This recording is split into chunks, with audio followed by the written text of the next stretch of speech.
Bonjour, bienvenue à vos semaines juridiques avec le cabinet d'avocats Landreau Associés pour AVK. On va parler du plastique dans quelques minutes dans notre grand dossier, mais tout de suite, les brèves. On commence avec la fonction publique. Beaucoup de choses.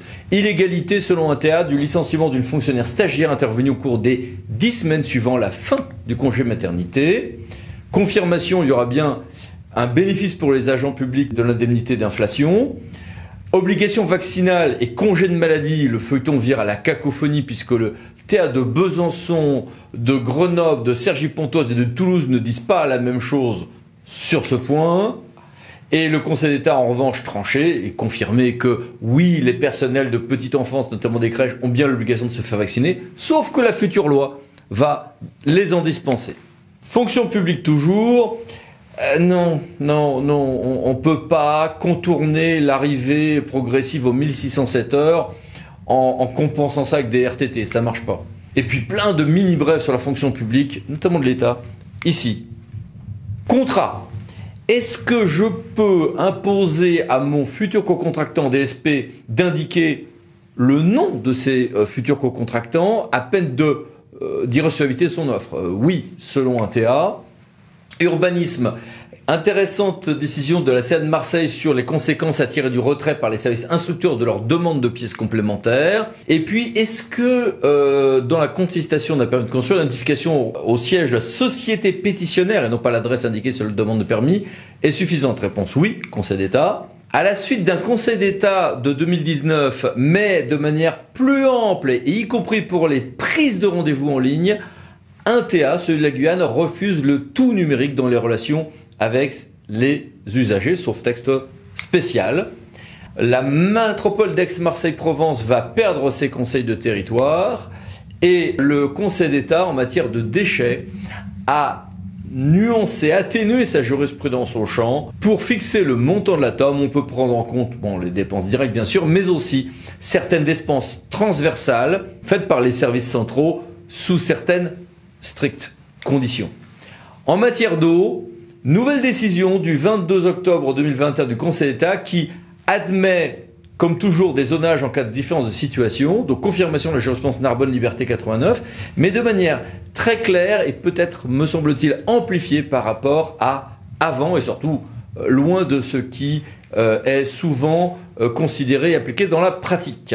Et puis beaucoup de mini-brèves pendant ces vacances de la Toussaint. Que voici, que voilà, et que voici encore. N'hésitez pas à mettre sur pause.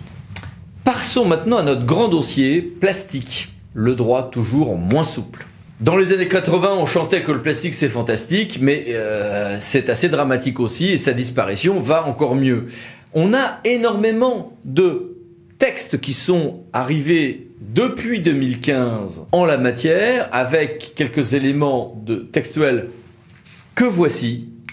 Et tout de suite, j'ai voulu poser des questions à mon frère, confrère et associé Yann. Bonjour. Bonjour.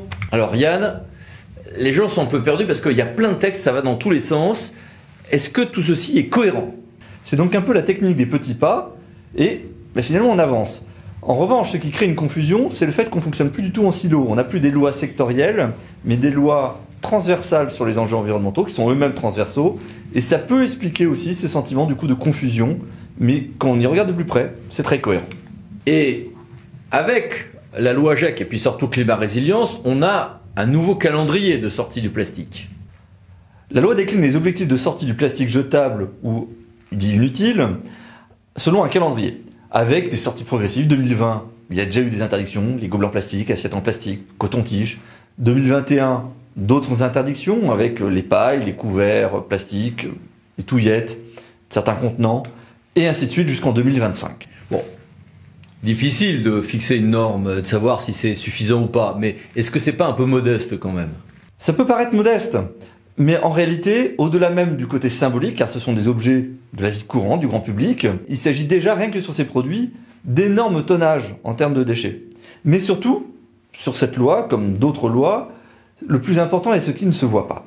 Par exemple, la mise en place de responsabilité d'énergie des producteurs qui vont devoir mettre en place eux-mêmes des filières d'élimination de certains produits, de certains déchets plastiques, et aussi éviter la production de nouveaux produits avec du plastique. L'extension des règles sur la réparabilité, le réemploi, les garanties qui seront étendues sur certains produits, l'interdiction de destruction également de certains produits, au-delà du gaspillage alimentaire qui a déjà été réglementé avant par la loi Egalim.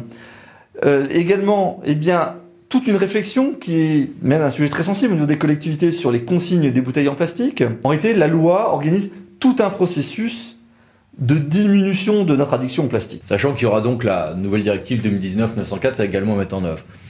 Et surtout, quelles incidences pour le service public, notamment celui des collectivités territoriales et de leurs groupements? D'un point de vue du service public, cela aura des incidences. Les structures de collecte et de traitement vont devoir s'adapter tout simplement à cette nouvelle donne, au fait que le gisement, en termes de déchets, va évoluer. À notre sens, les services publics ont connu déjà des révolutions. Le service de collecte et traitement des déchets est passé finalement d'un métier qui était très lié à la salubrité et à la gestion d'une nuisance, le déchet, à un métier de gestionnaire aussi d'une ressource. Et désormais, il va devoir apprendre à être l'acteur pivot de l'économie circulaire. Ce qui suppose une fois de plus de se réinventer. L'erreur serait de ne pas investir ce champ-là, car les communautés et leurs syndicats sont en première ligne. Elles ont une compétence qui est en interaction avec tous les aspects de l'économie circulaire. Développement économique, des compétences de proximité auprès de la population et en matière environnementale, et aussi évidemment cette compétence déchets.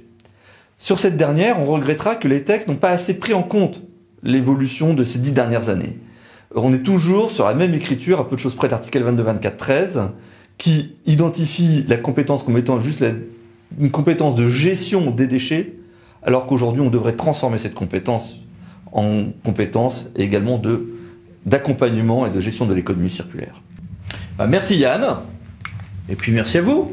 À bientôt pour une nouvelle vidéo, les 5 minutes juridiques parlant de associés pour VK. Pensez à vous abonner. Merci, au revoir.